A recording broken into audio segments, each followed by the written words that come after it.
Ban nang kloi ban gran phareng kinde ki step ni de ban bot English conversation practice.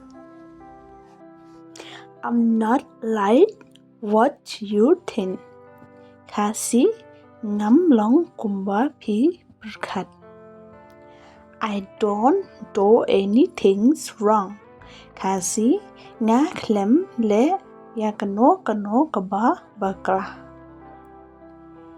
I did do well in my exam.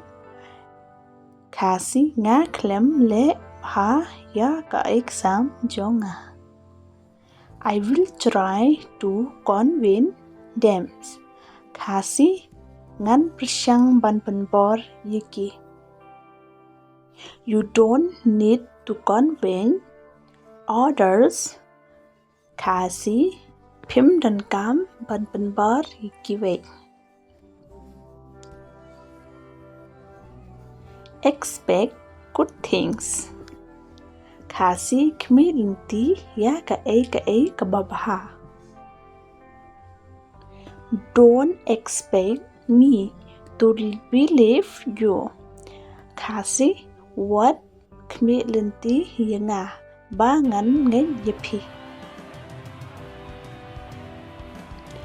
All we can do is wait and hope.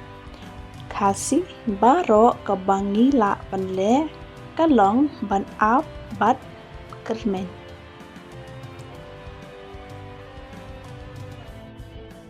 I don't want to interfere in your life.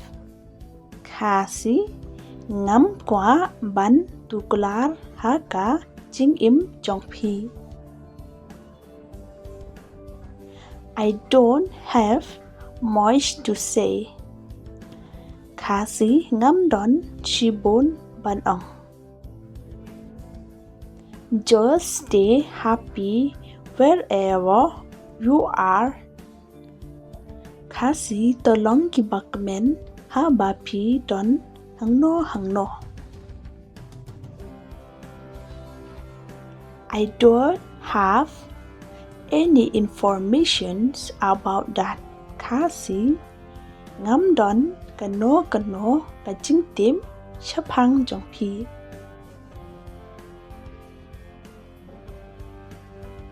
I think this is a good idea.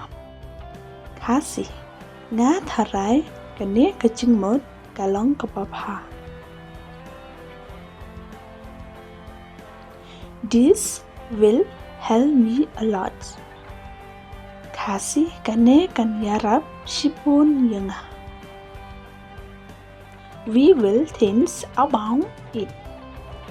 Kasi ngin saperkan shapang kata. But as of now, don't want to say anything. Kasi nrei ya menta ngam kwa on ong e. You need to focus on yourself. Kasi pi don kam ban penleng jingmut halade. If I hurt your feelings, kasi lada nga penmong kya ka jing sngew jong pi. I know it is not easy for you. Kasi nga tip kamlong kabasuk yepi. In our life, what we really want. Kasi haka jing im jongi ka kabangi kwa will never come easy. Kasi kan om wan da kaba suk. Thank you for your suggestion. Kasi kublai chipon ya kaching ai chingmut jongpi.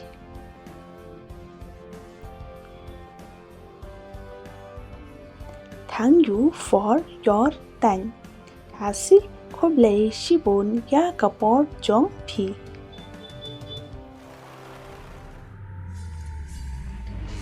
I really appreciate it. Kasi nga da yaro shisha.